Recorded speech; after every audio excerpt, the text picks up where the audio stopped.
Major US indices advanced to fresh all-time high levels yesterday, regardless of Fed Speaker's cautious remarks about the Fed rate cut. The Reserve Bank of Australia maintained its rate where it is. The euro remains under the pressure of French election uncertainties, while the Swiss franc benefits from the safe haven flows into the franc these days ahead of Thursday's Swiss National Bank decision. So welcome. This is Swissquote's Daily Market Talk.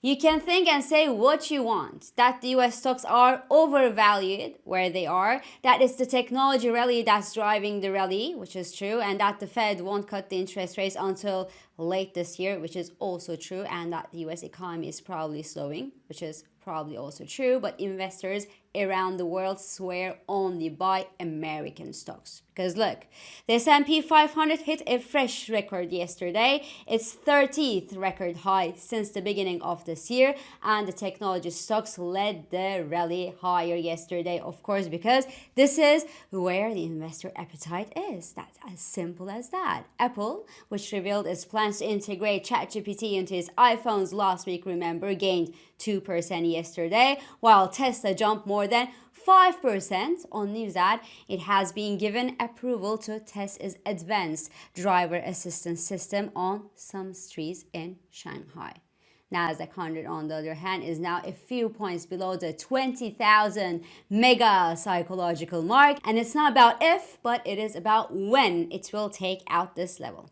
Now, Nasdaq's forward PE ratio is around 26. It is high, but it's still lower than the 2020 peak, and it is much lower than the dot-com levels where it had hit 100 level. IMF said that almost a third of global capital flew into the US since COVID, while this ratio was about 18% only before the pandemic. The slow recovery and the political turmoil that we see today in Europe, war in Ukraine and the frictions with Russia, and the geopolitical tensions with China obviously help driving investors toward American markets where, well, we have these open doors of opportunity and revenue streams with AI and also some high interest rates that also help.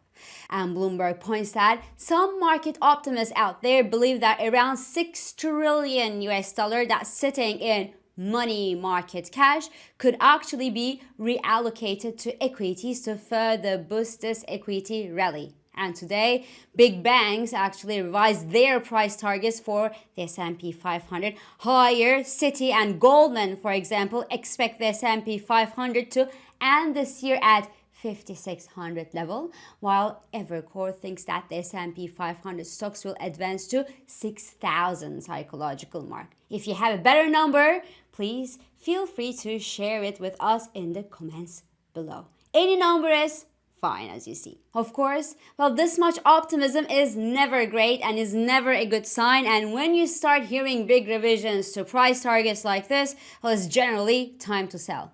But sell to go where? Because the European and the British stocks were, well, they were supposed to perform well, remember, in an environment of reflation, and now they are falling off the race. Although a little bit better bid yesterday, the European Stoxx 600 index is giving signs of exhaustion nowadays. The same is true for the FTSE 100 index. It is not pushing higher since a month now. It is rather trending lower. And the soft economic data from China yesterday, well, sent copper prices to their lowest level since April, and well, crude oil somehow found the force to rally to $80 per barrel level yesterday on better than expected Empire State Manufacturing Index and some Goldilocks optimism. But all in all, the case for reflation gains has weakened along with the fading expectations of interest rate cuts from the major central banks around the world. This is where we are today. And yesterday, Fed's Neel Kashkari said that they are now in a a good position to take their time before announcing the first rate cut in the US.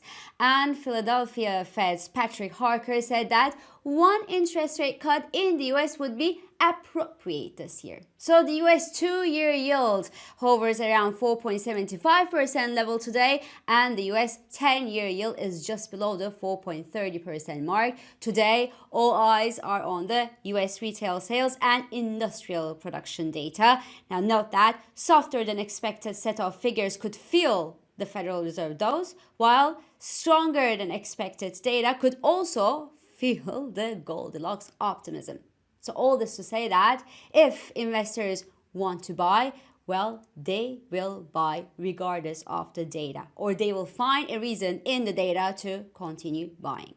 In the FX markets, well, the US dollar will likely continue to take advantage of the European political shenanigans and uncertainties, regardless of the economic data and the Federal Reserve talk. The euro dollar traded below the 107 mark at yesterday's trading session for the second trading session, but the pair managed to throw itself above the psychological level. It could have something to do with the relief that we saw after Marine Le Pen said yesterday that well, she would work with Emmanuel Macron if she wins the legislative election in a couple of weeks from now. And the polls actually show that she could secure 33% of the votes in the upcoming snap legislative election.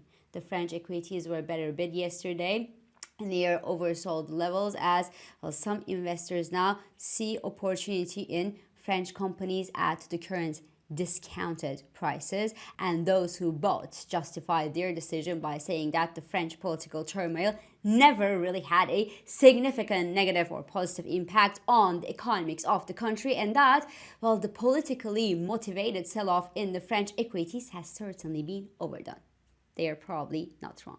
But zooming out, the Euro traders will keep an eye on the latest inflation figures from the Eurozone today that are due to be released this morning, and which could actually show that inflation in the Eurozone may have ticked a little bit higher, both for headline and core inflation figures. Amid wages growth accelerated 5.3% in the first quarter of this year, which is a nightmare for the ECB does. So if that's the case, well, we could maybe, but just maybe, see a certain upside pressure in the euro dollar from fading next ECB cut expectations, but the political jitters in France will continue to carry a downside risk probably for the euro in the coming weeks, and that both against the greenback and sterling, because the French turmoil gave the euro pound a good reason to break the 0.85 support to the downside, and it will probably stay below this level until all the election dust settles.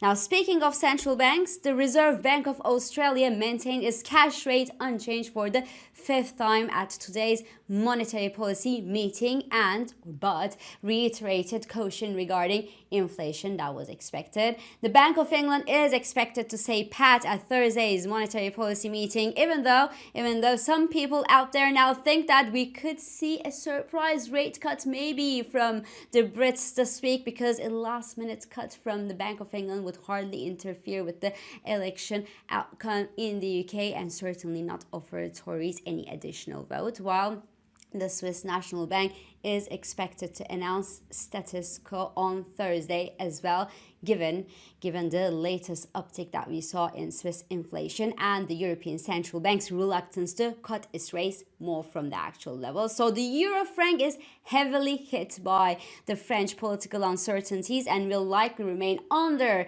pressure until the election dust settles beyond the border, while the dollar franc is testing a critical Fibonacci support, which is the 38.2% level. So if this level is cleared, we could actually see the pair snap back into the bearish consolidation zone, but that's not my base case scenario, because I think that while the current worldwide political setup is obviously favorable for the safe haven flows into the Swiss franc, well, this easing bias from the Swiss National Bank should actually limit the Swiss franc's appreciation and keep the franc on a softening path in the medium run. Because remember, the Swiss National Bank prefers a softer franc as long as inflation in Switzerland remains under control. So this is all for today. I'm İpek Özkardeşkaya and thank you for joining me and thank you for all your beautiful and supportive comments. I hope this episode of Market Talk has been helpful and it has been insightful to you. So please do not hesitate to leave your comments, your reactions, and your questions below as usual. Follow us on Instagram, on X, and on LinkedIn for regular market updates. Subscribe to our YouTube channel for daily market comments, and please don't forget to hit the like button on these videos to let us know that you enjoy them. So I will meet you again tomorrow, and until then, good day trading.